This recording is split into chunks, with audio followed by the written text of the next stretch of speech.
Topic का name है lysosomes, mitochondria and cytoskeleton.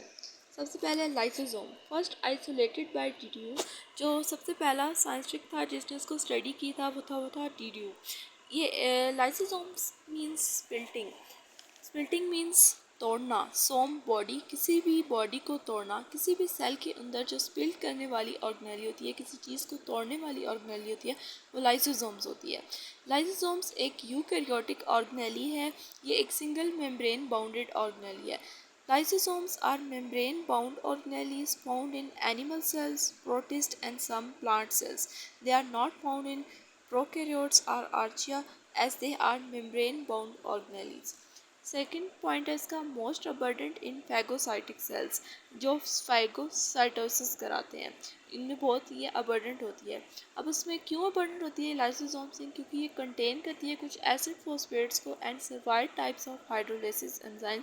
ये अपने पास कुछ ऐसे एंजाइम्स कंटेन करती है जो किसी भी चीज़ को स्प्लिट करने में क्या करती है, हेल्प करती है लाइसोसोम्स में। सो इस वजह से ये मोस्ट अबर्डेंट होती है फैगोसाइटिक सेल्स में। देन नेक्स्ट है कि लाइसोसोम्स बनता किस तरह है, किस फॉर्मेशन के थ्रू बनता है। इसकी फॉर्मेशन है जिसमें सबसे पहले है कि एंडोप्लाज्मिक रेटिकुलम में सिंथेसिस होती है लाइसोसोमल एंजाइम्स की और ट्रांसपोर्ट हो जाते हैं लाइसोसोमल एंजाइम्स गोल्जी अपरेटस में। देन नेक्स्ट गोल्जी अपरेटस में इन्हीं लाइसोसोमल एंजाइम्स पे फर्दर प्रोसेसेस होते हैं, इनकी पैकिंग होती है और वो क्या होता है कि गोल्जी अपरेटस से जब वो उतरते हैं तो वो गोल्जी वेजिकल्स में चले जाते हैं, या अब उनको प्राइमरी लाइसोसोम्स भी कह जाते हैं। इसमें सबसे पहले प्राइमरी लाइसोसोम्स की डेफिनेशन है, the process data are budded off from Golgi apparatus, they are called Golgi vesicles and they are also called primary lysosome। तो वो जो एंजाइम्स है, जो डाटा है गोल्जी अपरेटस से उतरेगा, वो गोल्जी वेसिकल्स में चला जाएगा। फिर देन उसमें हम देखेंगे कुछ ऐसे एंजाइम्स होंगे जो देखने में लाइसोसोम जैसे होंगे, तो उसको नाम दे दिया जाएगा primary lysosome. Second is secondary lysosome. The digestive vacuole and autophagosomes both are secondary lysosomes। इस सबसे पहले है कि फैगोसाइटोसिस एंड ऑटोफैग। ये क्या होता है? फैगोसाइटोसिस बेसिकली एक सेल्फ ईटिंग प्रोसेस होता है। Any foreign gain entry into cell which is immediately engulfed by lysosomes and then form digestive vacuole. This is also called secondary lysosomes। Means for example एक cell है, उसके अंदर एक primary lysosomes है, एक first step है। Second step में एक बाहर से एक फूड मटेरियल आएगा उस सेल के अंदर, प्राइमरी लाइसोसोम फ़ौरन इमीडिएटली उसको क्या करेगा, एनगल्फ कर लेगा।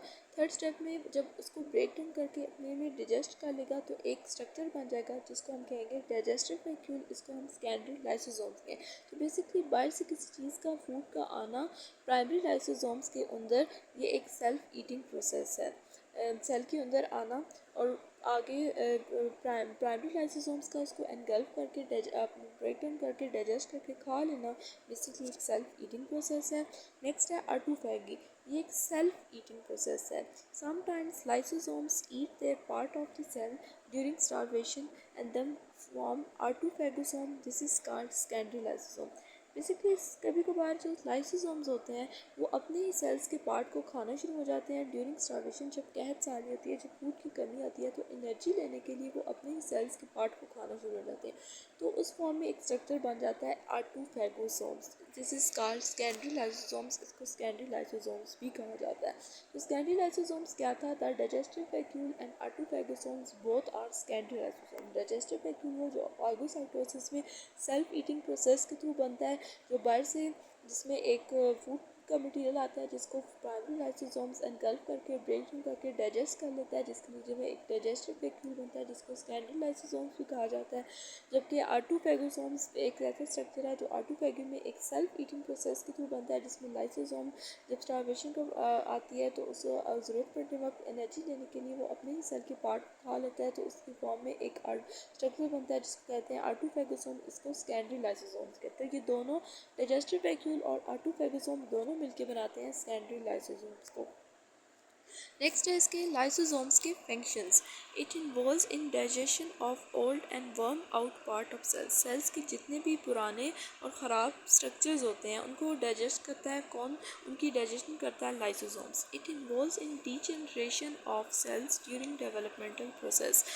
जब हमारी डेवलपमेंट हो रही होती है, जब हम अभी एम्ब्रियो स्टेज होती है, तो हमारी फिंगर्स जो होती हैं वो एक दूसरे के साथ क्या होती हैं, जुड़ी हुई होती हैं। तो हमारी फिंगर्स के अंदर जो एक जेली लाइक मटेरियल होता है, और उन सेल्स की जो डीजनरेशन होती है वो कौन कराता है, लाइसोसोम। तो बेसिकली ये इन्वॉल्व होता है इन सेल्स की डीजनरेशन में भी ड्यूरिंग डेवलपमेंटल प्रोसेस के दौरान।